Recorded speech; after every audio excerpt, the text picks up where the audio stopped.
Rikthehemi në studio, ashtu siç e kemi paralajmëruar edhe në fillim të emisionit të sotshëm, që do të flasim për tragjedinë që ka ndodhur në Koçani, e cila na ka lënë të gjithëve në pikëllim të therrë shoqëror. Në këtë bisedë shënojmë të adresojmë pasojat shëndetësore dhe sociale për tragjedinë që ndodhi në Koçan, reagimi i institucioneve dhe hapat e ardhshme për të ndihmuar në fakt të prekurit, përfaqësues të spitaleve, viktimat dhe familjet e tyre për të identifikuar nevojat urgjente dhe masa që duhet të ndërmarrë nga momentet e para. Sot së bashku me ne kemi zotrin Sabri Aziri, i cili vjen nga kabineti i Ministrisë së Shëndetësisë. Mirë se erdhët. Mirë se u gjeta, përshëndetje për juve, për skuadrën tuaj dhe për shikuesit tuaj. Ju faleminderit shumë. Atëherë fillimisht zotri Sabri, unë dua të filloj se si e morët lajmin e tragjedisë në Koçani dhe cilat ishin ato të themi hapat e para, reagimi i parë i Ministrisë së Shëndetësisë në momentet kur edhe u informuat. Lajmin për rastin tragjik e kemi marrë në komunikim me Ministrinë e Punëve të Brendshme. Ne si Ministri jemi organizu dhe riorganizu me njëherë. Kemi formu me njëherë shtabin e emergjencës. Shtabin e emergjencës e përfaqësojnë ose përbëjnë njerëz të cilët janë ekspertë të fushës. Prej ditës të parë jemi në komunikim dhe koordinim që ta japim më të mirën për pacientët tanë. Kjo është një tragjedi e cila nuk ndodh çdo ditë, shprehim ngushëllime për të gjithë familjarët, dëshirojmë që asnjëherë mos të përsëritet. Mirë po, kjo ka ndodhur dhe kjo tragjedi na ka prek të gjithëve sepse jemi njerëz, jemi familjar. Edhe për çdo ditë kemi komunikim, për çdo ditë kemi koordinim. Dëshirojmë që çdo herë të jemi të saktë me informacionet që te populli dhe te opinioni mos të krijohen huti dhe mos të ketë dezinformata. Konsideroj se në momente krize për mua personalisht dezinformatat janë krim, sepse dikush mund pa menduar fare të jep ndonjë lajm, por situata është e tillë dhe shumë e ndihshme dhe duhet kemi shumë kujdes dhe të kemi parasysh se kemi të bëjmë me njerëz, me fëmijë, me njerëz të vdekur, me njerëz të lënduar e kështu me radhë. Pikërisht unë dua të bisedojmë edhe për se si është mobilizuar Ministria e Shëndetësisë për të siguruar ndihmën e shpejtë mjekësore për të lënduarit. Ne dje në studio kemi pasur edhe një ekip nga ndihma e shpejtë, të cilët të themi janë ankuar dhe kanë treguar se sistemi tetra e cila është komunikimin mes të gjitha ndihmëve të shpejta nuk ka punuar dhe lajmi është marrë 40 minuta me vonesa. Mund të na informoni pak më shumë rreth gjithë kësaj? Lajmi menjëherë është marrë dhe menjëherë është reaguar.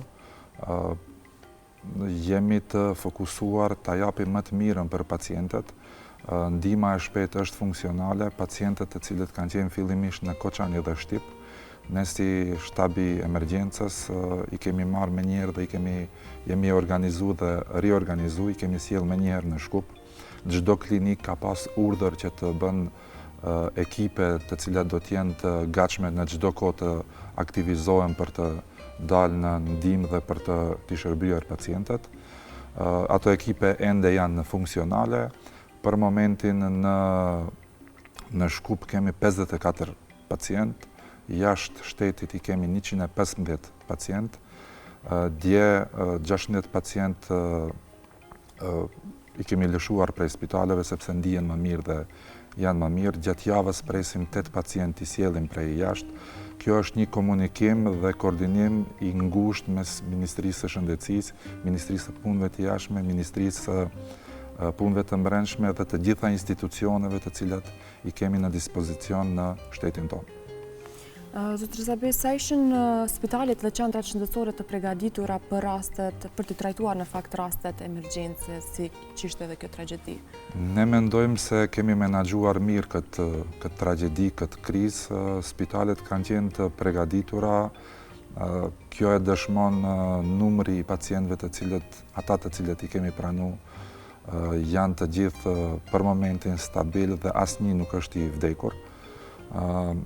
Shigjoni, ky është rast që nuk ndodh për çdo ditë, edhe tash kjo mund të ndodhë dhe shteteve të cilët janë shumë më të mëdha se ne dhe kjo është tragjedi ku nuk ka të bëjë me një pacient ose dy pacienta, po kemi përmbi 200 pacientë të lënduar. edhe mendojmë se me kohë rekordën ne si institucion, si Ministri e Shëndetësisë, e kemi dhënë më të mirën për pacientët. Me njëherë jemi organizu, me njëherë jemi riorganizu dhe qasja jonë ka qenë që të shpëtojmë secilin prej pacientëve. Kur kemi kësi raste emergjente, ora dhe orari punës merr tjetër dimenzion, sepse edhe ne jemi njerëz dhe kemi familjet tona. Dua t'i falenderoj familjet tona të cilat të gjithë punonjësve shëndetësor, të cilat kanë pas konsiderat sepse kemi qenë në dispozicion 24/7, vetëm t'a shpëtojmë secilin pacient dhe t'ja ofrojmë ndihmën dhe t'i ofrojmë më të mirën që e kemi. Në fakt duhet falenderuar stafi mjekësor në të gjitha qendrat klinikat të ndryshme, sepse me të vërtet kanë bërë një punë të palodhur, por ashtu edhe nga stafi i ritmit të ditës duhet t'i falenderojmë të gjithë ekipazhin e mjekëve. Dua pak të ndalem tek një temë e cila tashmë jemi të informuar si shoqëri, ndoshta nuk kemi qenë mjaft të fokusuar edhe ne si popull në të, mirëpo bëhet fjalë në fakt për qendrën e specializuar për djegje, e cila tashmë vite me radhë nuk ka funksionuar. Pse ka ndodhur kjo? Pse Maqedonia mos të ketë një qendër të specializuar për djegje? Tash kështu për ta spjeguar më saktë dhe më mirë që opinioni ta ketë të qartë. Maqedonia duhet të ketë një qendër të tillë, mirë po shtetet fqinje që i kemi ne, të gjitha ato kanë qendra për trajtimin të plagëve. Mirë po në këto qendra pranohen më së shumti 4 deri në 6 pacientë. Neve na ka ndodhur tragjedi ku kemi 200 të lënduar. Edhe po ta kishim ne atë qendrën, do të mund të ishim t'i akomodojmë 4, 6 ose maksimum 10 pacientë. Edhe këtu është ajo ndihma e shteteve përreth dhe shteteve mike, të cilët në këto momente na kanë dalë në ndihmë. Problemi është se kemi të bëjmë me pacientë të cilët janë të djegur, kanë plagë dhe plagë të hapura. Në këto plagë të hapura, pacientët gjasat janë të mëdhaja që pacientët mund të kenë infekcioni mes vete. Në këto qendra duhet të ketë kushte speciale ku një pacient do të jetë i futur me një boks ose me një apartament. Duhet të kemi qendër, por edhe ta kishim qendër, kjo nuk do të thotë që ne amnestohemi si shtet ose si ministri, mirë po edhe po ta kishim qendër, besoni se numri i pacientëve është shumë i lartë, shumë i madh, edhe kemi përmbi 200 pacientë të lënduar. Përmendet edhe shtetet pra që të cilët punojnë dhe kanë departamente të ndryshme të plagëve apo djegjeve në vendet fqinje, dua të di cili ka qenë shteti i parë i cili ka ofruar ndihmë për vendin tonë, mirë po ndoshta edhe një shtet të cilin ne kemi kërkuar ndihmë për herë të parë nga tragjedia. Na gëzon fakti që të gjitha shtetet janë ofruar për ndihmë, edhe rreth nesh edhe jashtë Ballkanit.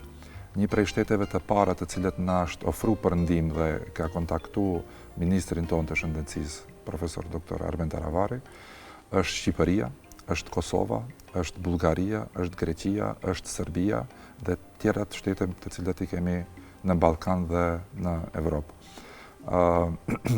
Në këso raste, neve si institucione dhe si Ministri e Shëndetësisë na jep një shtytje ose na jep një vullnet ndihma.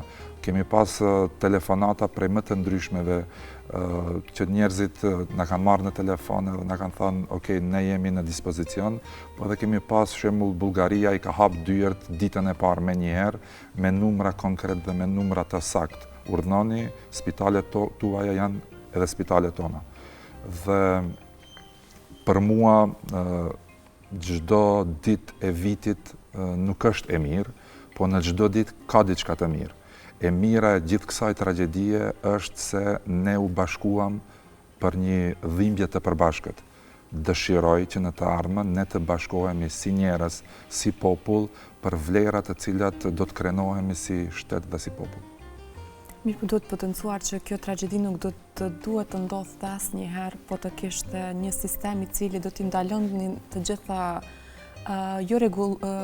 paregullësit në fakt në sistem që nga fillimi. Po ashtu dua të di pak më shumë edhe për të lënduarit që janë në jashtë vendit. Si është gjendja e tyre momentale, të themi informacionet më të fundit që mund t'i marrim nga ju? Nëse mundet për sistemin, ne si shoqëri, si popull, do ta rregullojmë këtë shtet edhe do ta rregullojmë këtë shoqëri atëherë kur do të insistojmë ta ndërtojmë sistemin dhe jo personi. Keni parasysh se ne jetojmë këtu dhe njihemi mes vete. Ne dëshirojmë ta kemi personin, nëse e kam kështu popullor që e kam njerin, edhe cili do të jetë ai njeri ose super njeri, një ditë lodhet. Sistemi duhet të ketë përgjegjësi për secilin i cili ka shkel këto rregulla. E mira dhe e keqja në këtë shtet duhet të ketë emër dhe mbiemër. Sigurisht. Atëherë për rastet më të fundit pra të lënduarve të cilët janë jashtë vendit, si është gjendja e tyre momentale, ndoshta të na tregoni diçka? Për momentin të gjithë pacientët janë në gjendje stabile, për momentin.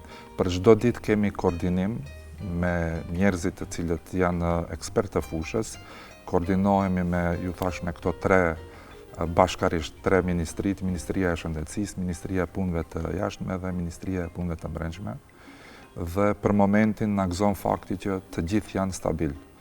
Sot në ora 9:30 përsëri kemi koordinim dhe do t'i shohim më tutje se si do të shkojnë rrjedhat dhe do t'ju informojmë më tutje detajisht për çdo ditë prej ora 9 kemi koordinim dhe prej ora 10 kemi pres me mediumet për të raportu për gjendjen e çdo secilit pacient. Zotëri Sabria, mund të na tregoni pak për rastin më të vështirë, pra në rastit i cili ka qenë të themi më i vështirë nga i të lënduarve nga kjo tragjedi, si është gjendja e saj tani për momentin? Nuk kisha dashur të flas për një rast. Për mua pacientët të gjithë janë të njëjtë, mirë po për momentin të gjithë janë stabil.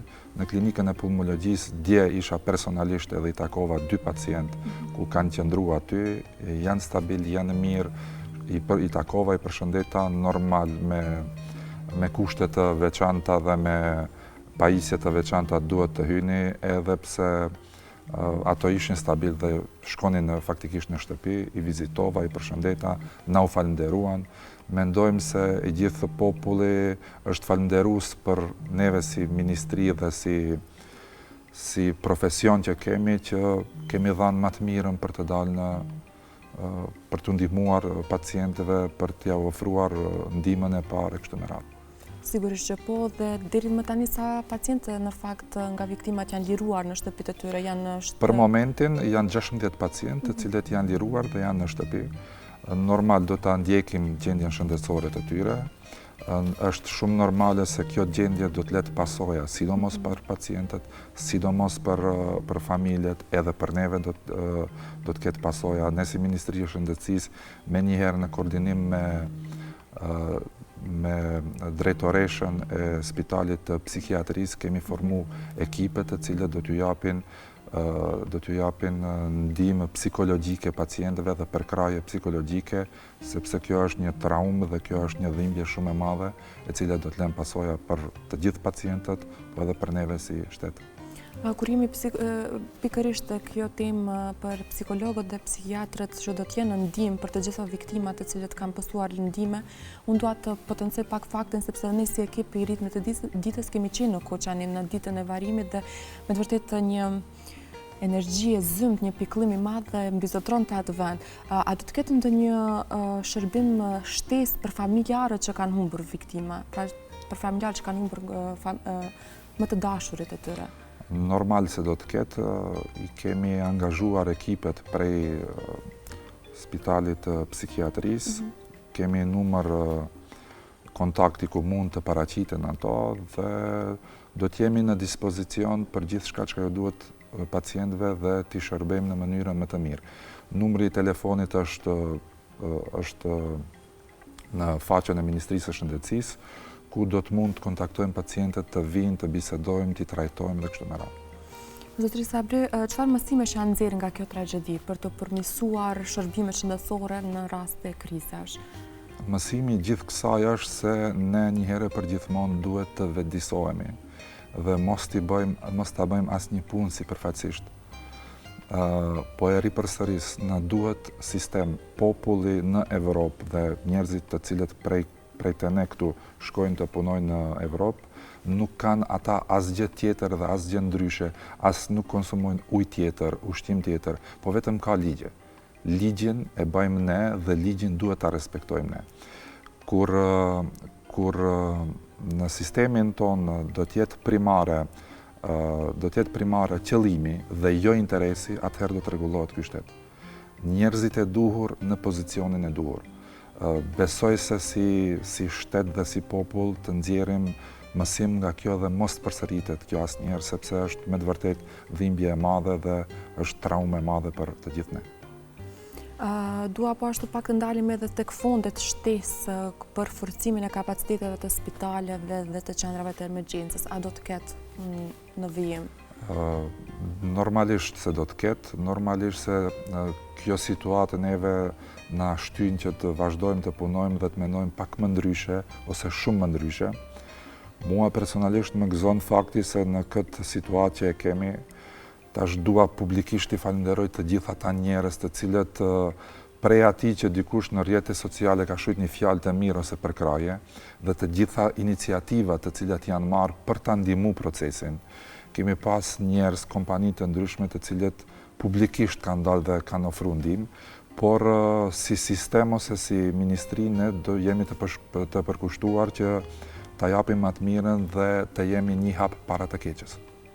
Zotri Sabri, për fundën dua po ashtu edhe të di se si mund të angazhohemi edhe ne si komunitet për të ndryshuar, po ashtu edhe institucionet, për të shmangur tragjeditë të tjera. Mendoj se secili që ka një pozicion ose vend pune ku punon, duhet të jetë për çdo ditë verzioni më i mirë i vetvetes. Neve na duhen njerëz profesionista dhe njerëzit e duhur në momentin e duhur për arsyeën e duhur. Dua publikisht i falenderoj të gjitha ata njerëz, të gjitha ata kompani të cilët kanë dhënë kontributin për ta ndihmuar situatën. Dua t'i falenderoj publikisht të gjitha atë staf mjekësor, të gjithë njerëzit të cilët kanë qenë të kyqur, kur them të gjithë, kush ka dhënë kontributin, aq sa ka pas mundësi kanë ndihmuar.